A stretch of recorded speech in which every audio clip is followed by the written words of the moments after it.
राम राम। आप देख रहे हैं प्रदेश का नंबर 1 और सबसे भरोसेमंद news channel India news Haryana. हमारे खास कार्यक्रम वॉइस ऑफ गुरुग्राम में आज बात होगी गुरुग्राम के सेक्टर 109 के ओएसबी एक्सप्रेसवे टावर के समस्याओं के बारे में। आखिर क्या है ओएसबी एक्सप्रेसवे टावर के लोगों की समस्याएं, कब तक मिलेगी ओएसबी एक्सप्रेसवे टावर के निवेशकों को उनका सपने का आशियाना, सरकार और प्रशासन से क्या चाहते हैं सेक्टर 109 के लोग। देखिए हमारा खास कार्यक्रम वॉइस ऑफ गुरुग्राम। राम राम जी, मैं हूं संजय राठौर और आप मेरे साथ देख रहे हैं इंडिया न्यूज हरियाणा की खास पेशकश voice of Gurugram. Voice of Gurugram में आज हम ऐसे बिल्डर की बात करेंगे जिसने करीबन 1000 से अधिक ऐसे निवेशक हैं जिनकी पूंजी हड़प कर उनके जो सपनों का आशियाना था उनको अभी तक हैंडओवर नहीं किया। अब नौबत ये आ चुकी है कि तमाम जो वायर्स हैं वो मेरे साथ हैं और कहीं ना कहीं बिल्डर के खिलाफ अब कहीं ना कहीं आक्रोश उनके अंदर है। 2016 के अंदर ओएसबी बिल्डर ने इस प्रोजेक्ट को लॉन्च किया था और 2021 में इसको इन तमाम निवेशकों को सौंपना था, लेकिन 2024 की शुरुआत हो गई है, अभी तक इनका सपने का जो आशियाना है इनको नहीं मिल पाया और इसी के साथ साथ दर दर की ठोकर खाने के लिए तमाम ये निवेशक ये मजबूर हैं। सरकार तक ये अपनी गुहार लगा चुके हैं। उसके साथ साथ एसटीपी जिला उपायुक्त गुरुग्राम और हरेरा ऑफिस के भी लगातार चक्कर लगाए जा रहे हैं, लेकिन ओएसबी बिल्डर के द्वारा इनकी तरफ कोई ध्यान नहीं दिया जा रहा। और साफ तौर पे मैं बात करूं तो कहीं ना कहीं अधिकारियों की मिली भगत के चलते करीबन 1000 से ज्यादा ऐसे परिवार हैं जो अपने आशियाने के लिए तरसते नजर आ रहे हैं और लगातार बिल्डर के साथ साथ हरेरा ऑफिस में भी गुहार लगा रहे हैं, लेकिन इन लोगों की तरफ अभी तक किसी ने कोई ध्यान नहीं दिया। तमाम लोग हैं, मैं इन्हीं से जान लेता हूं आखिरकार क्या वजह है, कब इन्होंने इस प्रोजेक्ट में इन्वेस्ट किया था और क्या क्या इनके साथ कमिटमेंट बिल्डर की तरफ से की गई थी। सबसे पहले अपना परिचय दे दीजिए। मेरा नाम विनोद बिहारी है। मैंने 2017 में इसकी अलॉटमेंट हमें हुई थी फ्लैट की। आज 2024 चल रहा है, ऑलमोस्ट 7 से 8 साल हो गए हैं। हमें यह बताया गया था कि 2021 में हमें प्रोविजन मिल जाएगा। ऑलमोस्ट 3 से 4 साल लेट हो चुकी है, लेकिन पूरे पेमेंट होने के बाद भी हमें हमारा फ्लैट नहीं मिला है। आज भी हमें नहीं पता कि कब तक दिया जाएगा और इनकी मंशा भी क्लियर नहीं होती है कि इनकी देने की नीयत भी हो। ये हमेशा एक डेट देते हैं, लास्ट 3 से 4 ईयर से ये एक डेट देते हैं, जून में दे देंगे, जुलाई में दे देंगे, फिर बोलते हैं जून 2021 में देंगे, जून 2022 में देंगे, जून 2023 भी हो गया और अब 24 भी आ रहा है। 24 में अब ये नई डेट दे रहे हैं, 2024 में सितंबर में देंगे। लेकिन जिस तरह से कार्य का जो प्रगति है वो दिखता नहीं कि सितंबर में दे पाएंगे। कभी कुछ मजदूर उपस्थित होते हैं, वो भी खासकर जब कोई साइट ऑफिसर या अधिकारी साइट विजिट करें तो वो मौजूद लोगों से कुछ लोगों को मिला के चाय बिस्किट खिला के दिखा देते हैं कि स्ट्रेंथ की हाँ काम हो रही है। लेकिन जब हम औचक निरीक्षण करते हैं, अपनी साइट पे आते हैं, देखते हैं तो हमें ऐसा कुछ कार्य होते दिखता नहीं प्रगति। हो सकता है कि नीचे के फ्लोर्स पे कुछ काम हुआ हो जो उनको लगे कि काम हो रहा हो, ऊपर अगर थोड़ा जाए अधिकारीगण तो उनको वास्तविकता पता चल जाएगी कि काम नहीं हो रहा है। किस प्रोजेक्ट में आप लोगों ने इन्वेस्ट किया था, क्योंकि हर व्यक्ति का एक सपना है उसका भी एक अपना आशियाना हो और गाड़ी कमाई जब बिल्डर के हाथ में सौंपते हैं तमाम कमिटमेंट्स आप लोगों से की जाती है।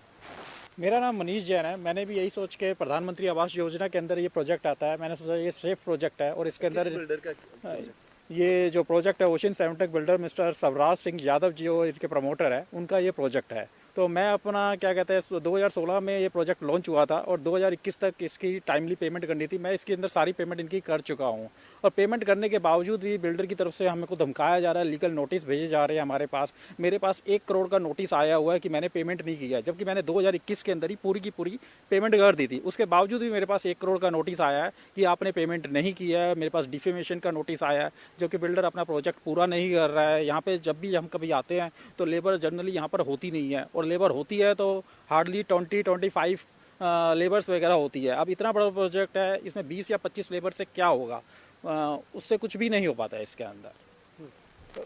कब आपने इस प्रोजेक्ट में इन्वेस्ट किया था? जिस तरीके से द्वारिका एक्सप्रेसवे की बात करूं तो तमाम जो प्रोजेक्ट है उसी में से एक ये प्रोजेक्ट है। किस तरीके से आप महसूस कर रहे हैं, क्योंकि अपनी गाड़ी कमाई बिल्डर के हाथ में आपने सौंप दिया और उसके बाद आप दर दर की ठोकर खाने के लिए मजबूर हैं? मेरा नाम प्रगट सिंह है। मैंने इस प्रोजेक्ट में 2016 में इन्वेस्ट किया था और मैंने सारी किस्तें लगभग दे चुका हूं और अभी तक मुझे कोई उम्मीद नहीं है कि इसमें कुछ हमें मिल जाएगा। और ये प्रधानमंत्री आवास योजना को सोचकर हमने इसमें इन्वेस्ट किया था कि हमारा इसमें और इरादा पे हमें पूरा विश्वास था कि हमारे इसमें कुछ हमारे पास धांधली नहीं होगी।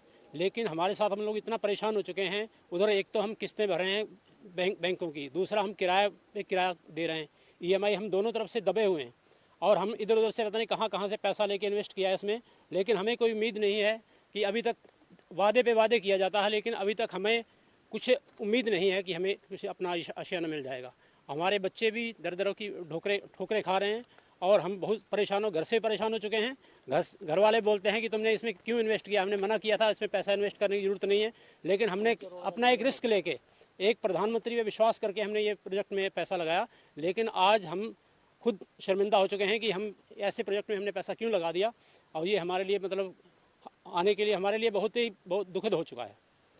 हाँ, तो बिल्कुल लोग परेशान हैं और जिस तरीके से छोटे छोटे बच्चे हैं वो भी कहीं ना कहीं अब उनके अंदर भी आक्रोश है वो नज़र आ रहा है। कुछ गृहिणी हैं जो एक तरफ घर संभालती हैं, उसके साथ साथ वर्किंग वुमेन भी है मेरे साथ। मैं इनसे जानता हूँ, मैम कितना सफ़र आप कर रहे हैं, क्योंकि एक चुनौती हो जाती है घर संभालना, उसके बाद ऑफिस और उसके बीच ही जो है सड़कों पर आपको उतरना पड़ रहा है। मेरा नाम कविता यादव है। हम 2017 में पूरा पैसा दे चुके इसको और फिर भी हमें घर नहीं मिल रहा है। हम इससे बहुत परेशान हो रहे हैं। कहाँ कहाँ आप अभी तक कंप्लेंट कर चुके हैं आप? बेटा आज यहाँ क्यों आए आप? हमें देखना था, इतने दिनों से बन ही नहीं रहा ये, अभी तक नहीं बना। अब क्या यानी कि उनसे उम्मीद करते हैं कब तक घर मिलेगा? नहीं लगता है नहीं मिलेगा।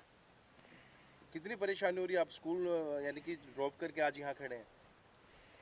नहीं बता पाऊंगा हाँ, तो बिल्कुल कहीं ना कहीं अब छोटे छोटे बच्चों की कहीं ना कहीं मन की आवाज़ है कि उनको भी अब ये लगने लगा है कि उनका आशियाना है, उनको नहीं मिलेगा। मैम कितना सफ़र आप कर रहे हैं? आज सड़कों के ऊपर आप ये पोस्टर लेके खड़े हैं। मेरा नाम एकता चौहान है। मैं यहाँ पे हमने 2017 में इन्वेस्ट किया था और अभी 2024 चल रहा है, 7 साल हो गए हैं, लेकिन हमें हमारा कोई मकान मिलता दिख नहीं रहा है। अभी तक भी बिल्डिंग ऐसी ही खड़ी है। हम हर 2 हफ्ते में आके हम देखते हैं, विजिट करते हैं कि क्या हो रहा है, लेकिन हमें कुछ भी आगे हमें दिख नहीं रहा है। हम EMI भी पे कर रहे हैं, हम रेंट भी पे कर रहे हैं, लेकिन हम बहुत परेशान चल रहे हैं कि हम क्या करें। हमारी सारी सैलरी उसी में जा रही है, हम EMI पे करते रहते, रेंट भी पे करना पड़ रहा है साथ साथ। कौन बिल्डर है? OSB ocean 7 builder expressway. जिस तरीके से नाम भी इसका काफी खूबसूरत दिया है, OSB एक्सप्रेसवे टावर्स के नाम से इस प्रोजेक्ट को लॉन्च किया गया था, लेकिन उसके बावजूद भी तमाम जो चीजें एक बार कितनी प्रॉब्लम्स फेस कर रहे हैं आप आज बिल्डर के ऑफिस के बाहर कहीं ना कहीं अपना जो रोष है वो व्यक्त कर रहे हैं? सर रोष क्या व्यक्त कर रहे हैं, हम तो दुखी हैं। यहाँ आत्महत्या करने को लोग मजबूर हैं। यहाँ देखिए बिल्डर सामने आ रहा है, कह रहा है आप यहाँ प्रोटेस्ट नहीं कर सकते, जबकि यहाँ हम साइट के अंदर नहीं है, कुछ नहीं है। आप ये देखिए 7 सालों से हम दर दर की भटके ठोकरे खा रहे हैं, चाहे STP ऑफिस हो, चाहे DTCP ऑफिस हो, चाहे चंडीगढ़ हो, चाहे रेरा हो। 150 से 200 केस अभी तक रेरा में जा चुके, 15 से 20 बार हम चंडीगढ़ जा चुके, चाहे K पांडुरंग साहब हों, चाहे उसके बाद TL सत्यप्रकाश जी हों, चाहे उसके बाद अब अमित खत्री जी हों। हम वहाँ भी बहुत बार 15 से 20 बार उधर जा चुके। यहाँ STP में पहले सोलंकी साहब थे, नरेंद्र जी, फिर उसके बाद मान साहब थे, अभी रेणुका सिंह जी हैं। सबके पास अपनी गुहार लगा चुके। ठीक है, सबसे पहले रेरा में हम गए थे, वहाँ खंडेलवाल साहब थे, उसके बाद काफ़ी टाइम बीच में खाली रहा। अलग अलग आप अधिकारियों के चक्कर लगा रहे हैं, सरकार से गुहार लगा रहे हैं, इसके पीछे क्या वजह मानते हैं जो बिल्डर के साथ तालमेल नहीं बैठ पा रहा? जो आपके एक आशियाने की उम्मीद थी वो कहीं ना कहीं अब विलुप्त होती जा रही है कहीं ना कहीं। बिल्डर ने अभी देखिए, आप हम सब लोगों ने जिन्होंने लोन लिया था बैंक से, उनका करीबन 87.5% वो पेमेंट कर चुके। जिन्होंने अपने सेल्फ फंडेड लिए थे उन्होंने 100% पेमेंट कर दिया है। रेरा में अभी उन्होंने अपना जमा कराया था कि कितना पैसा आया है, उन्होंने अपनी रिपोर्ट दी थी, उसमें 92% वो पैसा उन्होंने दिखाया कि हमारे पास आ चुका है। अगर 92% पैसा आ चुका है आउट ऑफ 100%, तो उस हिसाब से 92% खत्म भी तो हो जाना चाहिए प्रोजेक्ट। रेरा ने अभी ऑडिट किया था, उसमें दिखाया कि 57 से 60% अभी तक काम हुआ है। तो आप ये बताइए, अगर 7 सालों में यही रहा तो बाकी प्रोजेक्ट कैसे डिलीवर हो रहे हैं? क्या कमिटमेंट आप लोगों से की गई थी जब इस प्रोजेक्ट को लॉन्च किया गया था, जब बिल्डर के साथ? DTCP ने तो जैसे परचून की पे राशन बांटते हैं ना, तो वैसे ही बिल्डर्स को राशन की तरह लाइसेंस तो बांट दिए, लेकिन कौन मॉनिटर करेगा 4 साल में अगर मकान नहीं मिला तो? 4 की जगह अब तो 7 साल हो गए। बिल्डर के नुमाइंदे सामने खड़े हैं, वो कह रहे हैं यहाँ पे आप कोई प्रदर्शन नहीं कर सकते। हम कहाँ जाएं?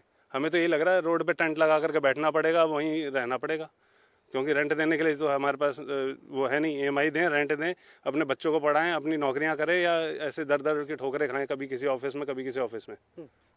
कितने BHK आपने यहाँ बुक किया था और अब कहीं ना कहीं 3 साल बीत गए, 2021 के अंदर जो प्रोजेक्ट आपको डिलीवर होना था? सर मैंने यहाँ पे 1 BHK लिया था और जब मैंने लिया था उस समय इसका 14 लाख रुपया रेट था। अभी तक जितना मैंने EMI पे किया है इसमें अभी तक मैंने सिर्फ इंटरेस्ट लगभग 6 लाख रुपया इंटरेस्ट पे कर चुका हूँ। मेरा 1 BHK ऑलरेडी 20 लाख का हो चुका है। और मैं एक चीज़ और यहाँ पे कहना चाहूँगा कि ये कितना बड़ा स्कैम है। मतलब हम ऑब्वियसली मतलब गवर्नमेंट के वजह से और रेरा के जो लाइसेंस है उसके वजह से इसमें हमने भरोसा किया था। प्रधानमंत्री आवास का नाम इसमें यूज हुआ था, मोदी जी का नाम यूज हुआ था या रेरा का लाइसेंस यूज हुआ था, तो उसके भरोसे पे हमने यहाँ पे घर खरीदा था। लेकिन अब 7 साल हो गए हैं, बिल्डर हो या गवर्नमेंट हो कोई ध्यान दे ही नहीं रहा है। बस मतलब हमें भी ये फील होता है कि कहीं ना कहीं ये लोग कुछ करते ही नहीं है। बस हवा मिठाई की तरह हमें कुछ दे दिया जाता है कि हाँ काम हो रहा है, लेकिन ऐसा कुछ होता ही नहीं है। बस मीटिंग पे मीटिंग कर करके तो हम खुद ही परेशान हो गए हैं सर, बिल्कुल परेशान हो चुके हैं। समझ में नहीं आता है घर मिलेगा भी कि नहीं मिलेगा। और सच्ची में मैंने मतलब मेरा होम लोन का इंटरेस्ट मैं बताना चाहूँगा कि मेरा 13% चला गया था रेट ऑफ इंटरेस्ट। तो लास्ट में मैंने अपनी वाइफ के गहने, अपने गहने जो शादी के थे वो सारे बेच दिए और मैंने अपने लोन खत्म किए सर। सिचुएशन तो ये आ रखा है कि लिटरली आप देखो मेरे आवाज़ कांप रहे हैं, मतलब लग रहा है कि मैं रो जाऊंगा ऐसा सिचुएशन में। क्या मैंने मतलब अपनी बीवी के और अपने गहने इसलिए बेचे थे कि मैं मतलब घर भी नहीं मिला मुझे। क्या बोलूँ मैं सर, बहुत परेशान हूँ मैं। तो बिल्कुल लोगों की परेशानी है। OSB बिल्डर ने तमाम कमिटमेंट, और जब आप यहाँ इन्वेस्ट करने आए थे तो क्या क्या कमिटमेंट्स बिल्डर के द्वारा आप लोगों से की गई थी, DTCP की तरफ से आपसे की गई? देखिए, ये अफोर्डेबल हाउसिंग स्कीम है। उस स्कीम के तहत पे 4 साल के अंदर ये मकान मिलना चाहिए था। 2017 से लेके 2021 में हमारा मकान मिल जाना चाहिए था। और इवन ये है कि 1.5 साल तक तो ये पैसे लेते रहे और इनके पास एक परमिशन तक नहीं आई हुई थी एनवायरनमेंट क्लियरेंस के, जिसको ये डेट ऑफ कमेंसमेंट कहते हैं। लेकिन फिर भी हम अपना EMI देते रहे, सब कुछ करते रहे और लोन रेंट पे भी रह रहे हैं। इनफैक्ट कहाँ इन्होंने जब डिमांड की, मैंने अपने पॉकेट से 2020 में इनकी सारी पूरी पेमेंट कर दी है। चाहे बैंक दे रहा हो या ना दे रहा हो, इनका हाथ नहीं रुकना चाहिए। लेकिन अब अल्टीमेटली क्या हो रहा है, पैसा देने के बाद हमारे को ना मकान हाथ लगा है, ना पैसे हाथ लगे और उसकी EMI भर रहे हैं। जिस तरीके से प्रोजेक्ट का एक बड़ा नाम दिया गया OSB एक्सप्रेसवे टावर्स, क्या उस तरीके से अब कहीं ना कहीं प्रोजेक्ट के सपने आपको दिखाए गए थे, उसके बाद कितना यानी कि आप अपने आप को ठगा सा ऐसा महसूस करें? क्योंकि ये पहला मामला नहीं है। तमाम बिल्डरों की बात करूं तो इस तरीके से कहीं ना कहीं जब वो प्रोजेक्ट लॉन्च करते हैं तमाम कमिटमेंट्स की जाती हैं, लेकिन उसके बाद कहीं ना कहीं वो फुलफिल नहीं होती और तमाम जो लोग हैं वो सफ़र करने के लिए। देखिए, सारा कुछ तो बिल्डर की नीयत पे डिपेंड करता है। हम तो ठगे हुए महसूस कर ही रहे हैं। क्यों?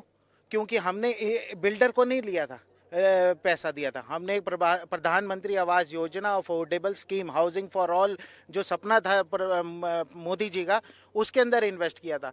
हमें ये आश्वासन था कि मकान अगर ये कोई 19-20 करेगा तो हमारे लिए अथॉरिटीज़ खड़ी हैं। और हम आज भी अथॉरिटीज़ के धक्के खा रहे हैं, उनकी पुकार सुन रहे हैं। पता नहीं इन्हें अथॉरिटीज़ का डर नहीं है या किस चीज़ का डर नहीं है।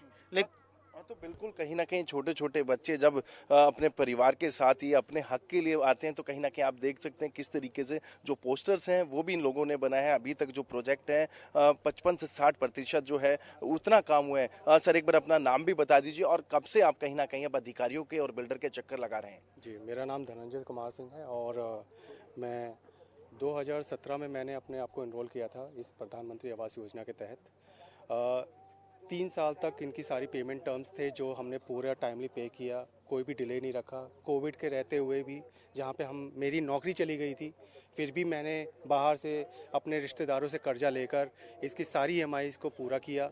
उसके बाद मुझे इस उम्मीद के साथ कि हाँ मुझे 4 साल में इस घर को डिलीवर कर दिया जाएगा, चूँकि नहीं हुआ।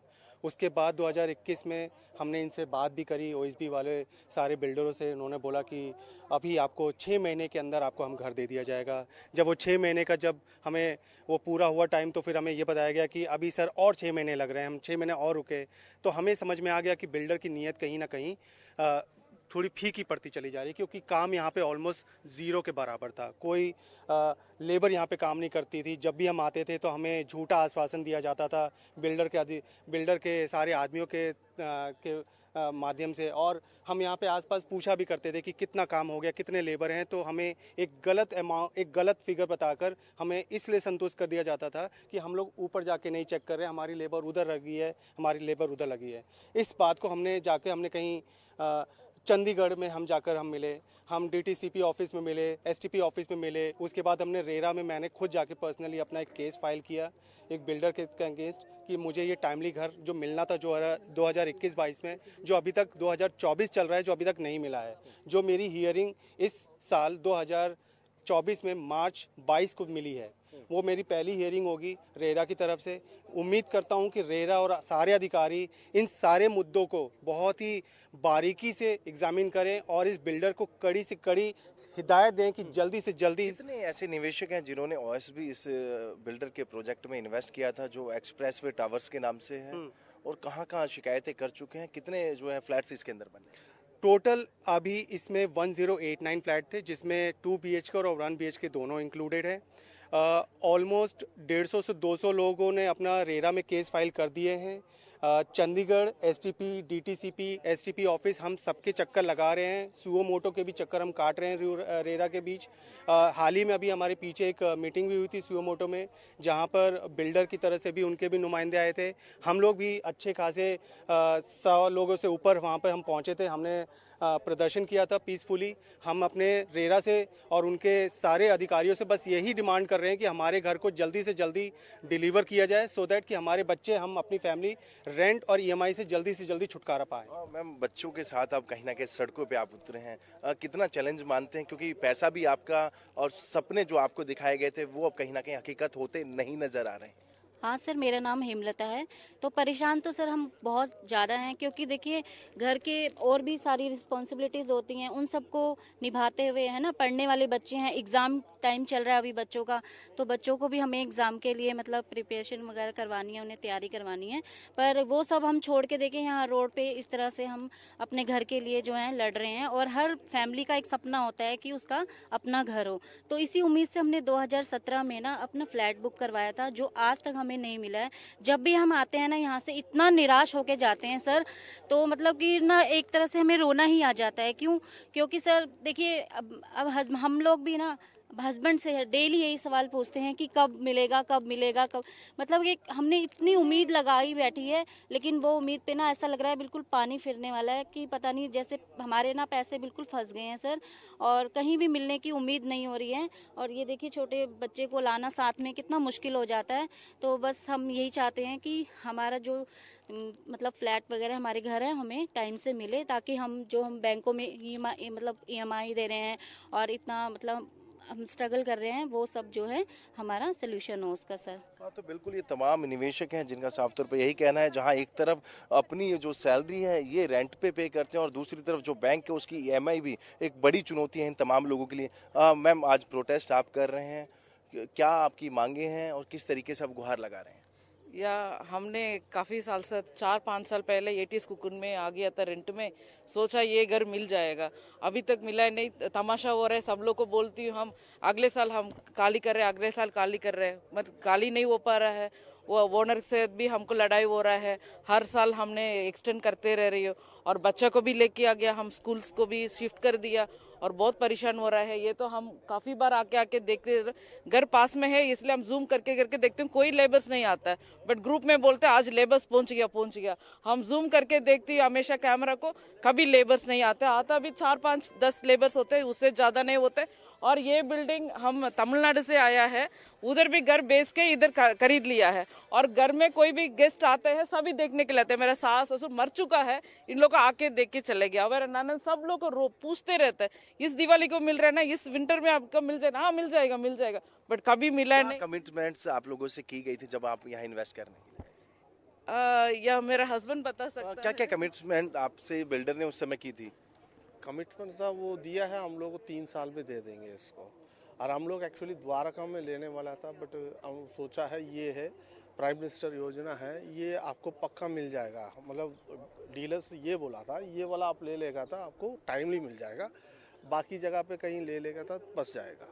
फिर हम यही सोच के ये है जेन्युइन होगा ये, इसीलिए इसी को लिया था हम लोग को, ये भी फ्रॉड हो गया लास्ट में।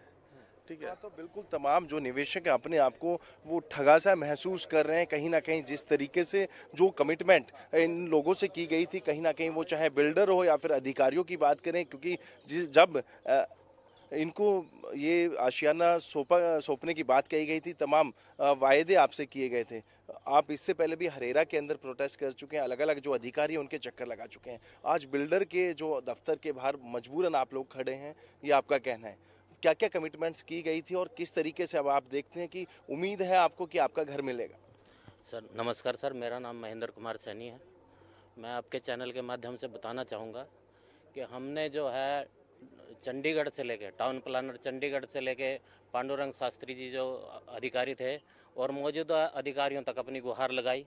और यहाँ पे अभी जो मौजूदा जो अधिकारी हैं अरुण कुमार जी हरेरा के, उन पिछले बार मीटिंग में भी हमने उनसे बातचीत की और उन्होंने हमारी समस्याएं सुनी और उनका यही कहना था बिल्डर को कि भी इस प्रोजेक्ट को आप तुरंत पूरा करें। लेकिन बिल्डर का क्या है, बिल्डर हमेशा बहानेबाजी करता है, इस दिसंबर में दे देंगे, इस मई में दे देंगे, लेकिन ऐसे ऐसे करके इन्होंने 8 साल निकाल दिए सर। तो अभी भी हमें तो कुछ उम्मीद लगती नहीं, क्योंकि यहाँ पे देखते हैं ना जो लेबर 20-25 लेबर टोटल लगाई भी इन्होंने। इस हिसाब से तो काम सिरे नहीं चढ़ेगा सर। तो हमारी आपके चैनल के माध्यम से ही विनती है कि आप सरकार को चेताएं, क्योंकि हमने प्रधानमंत्री आवास योजना के तहत और हरेरा अप्रूव्ड ये प्रोजेक्ट था, इसलिए इसमें निवेश किया था कि हमें अब हमारा घर टाइमली मिल जाएगा। तो हमारी तो यही रिक्वेस्ट है मौजूदा अधिकारियों से कि अब अधिकारियों से वैसे क्या गुहार लगाना चाहेंगे, क्योंकि बिल्डर की मनमानी के चलते कहीं ना कहीं अब तमाम जो लोग हैं वो सफ़र करते नजर आ रहे हैं। सर मेरा नाम अंकुर है। हमारी हाथ जोड़ के सरकार से विनती है कि जैसे भी हो हमें हमारा घर मिल जाए। यहाँ पे ज़्यादातर लोग हैं जिन्होंने सन 2021 तक अपना सारा पेमेंट कर चुके हैं। बिल्डर ने गलत डिटेल रेरा में शेयर किया, उस पर फिर देन उसको क्रॉस क्वेश्चनिंग हुई, देन ही अपडेट कि भाई जो है क्या नाम मुझसे गलती हुई है। अब इतना बड़ा बिल्डर अकाउंटिंग में कैसे गलती कर सकता है? काम अंदर 20-30 लेबर लगा के रखता है और काम ये रोड से सीमेंट हटा रहा है, जो कंटेनर से सीमेंट गिर गया है उसकी सफाई करवा रहा है। एक दीवार है वो 4 महीने से दीवार बन रही है। तो मुझे नहीं लगता इसकी इंटेंशन है बिल्डर की हमें घर देने की। 3 साल पहले आपको ये प्रोजेक्ट हैंड ओवर होना था, 2024 में प्रवेश कर चुके हैं। क्या लगता है कब तक उम्मीद है कि आपको आशियाना? जिस तरीके से काम चल रहा है तो हमें ये भी डाउट है कि 2030 तक भी काम पूरा कर सके, क्योंकि इसके लिए कम से कम 300 से 400 लेबर की ज़रूरत है। अगर 1 साल के अंदर भी ये प्रोजेक्ट पूरा करता है और 20 से 25 से ज़्यादा या मैक्सिमम टू मैक्सिमम किसी दिन कोई विजिट हो तो 40-50 लेबर आ जाती है। तो उसके इस तरीके से देखें तो अगले 5-7 साल के अंदर भी ये प्रोजेक्ट पूरा नहीं हो पाएगा। भाई साहब, कब आपने इन्वेस्ट किया था, कितनी पेमेंट आप बिल्डर को सौंप चुके हैं अभी तक, और कितने ऐसे परिवार हैं जिसने इसमें इन्वेस्ट किया था ओएसबी बिल्डर के साथ? नमस्कार जी, मेरा नाम एलेक्स है। मैंने 2017 में इस प्रोजेक्ट में मैंने एनरोल किया था और ये सोचते हुए किया था कि प्रधानमंत्री आवास योजना के अंडर में है और रेरा रजिस्टर्ड प्रोजेक्ट है ये इस ट्रस्ट के साथ में किया था। बट हम सिर्फ अथॉरिटी के चक्कर काटे जा रहे हैं, डीटीसीपी, एसटीपी और रेरा के चक्कर काटे जा रहे हैं, लेकिन हमें कोई रिस्पॉन्स नहीं मिल पा रहा है।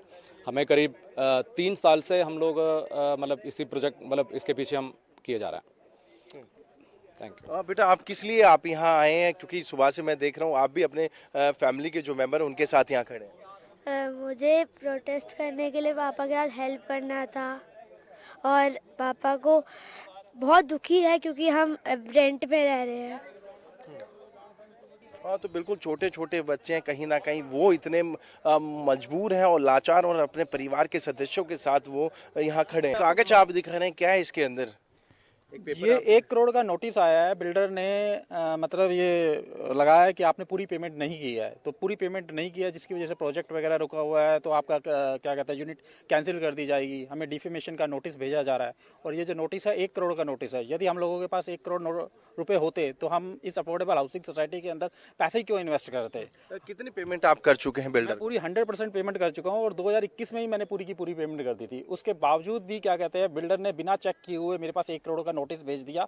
पता नहीं किस बेसिस पे भेजा है, मेरे को समझ में नहीं आ रहा, जबकि पूरी पेमेंट मैं कर चुका हूँ। ये हाँ, तो बिल्कुल आज वॉइस ऑफ गुरुग्राम में मेरे साथ इतना ही, लेकिन जिस तरीके से OSB एक्सप्रेसवे टावर जो है एक बिल्डर ने बनाया था और उसके साथ साथ 1000 से ज़्यादा ऐसे परिवार हैं जिन लोगों ने इस प्रोजेक्ट के अंदर जो है अपनी गाढ़ी कमाई बिल्डर के हाथ में सौंपी थी, और दूसरी तरफ करीबन 200 से अधिक जो लोग हैं अब हरेरा का भी सहारा ले रहे हैं कि बिल्डर के ऊपर कोई ठोस कदम उठाया जाए जिससे कि इनका सपनों का आशियाना इनको मिल सके। क्योंकि जिस तरीके से 2016 के अंदर इस प्रोजेक्ट को लॉन्च किया गया था और 2021 में तमाम इन निवेशकों के हैंडओवर इस प्रोजेक्ट को करना था, लेकिन 3 साल बीत जाने के बाद भी इस पूरे प्रोजेक्ट की बात करूं करीबन 60% तक जो कार्य है वो इसमें हुआ है। और कहीं ना कहीं तमाम जो निवेशक है उनका ये भी आरोप है कि जिस कछुआ चाल से ये कार्य हो रहा है तो हो सकता है कि 2030 तक का भी इनको अपने सपने का जो एक घर होता है उसका इंतजार करना पड़े। मेरे साथ वॉइस ऑफ गुरुग्राम में आज इतना ही, और आगे फिर इस तरीके की जो समस्या है, लोगों का जो हक है, उसके लिए इंडिया न्यूज हरियाणा की खास पेशकश वॉइस ऑफ गुरुग्राम इस तरीके से ही आवाज उठाती रहेगी। गुरुग्राम से कैमरामैन जगदीप के साथ संजय राठौर।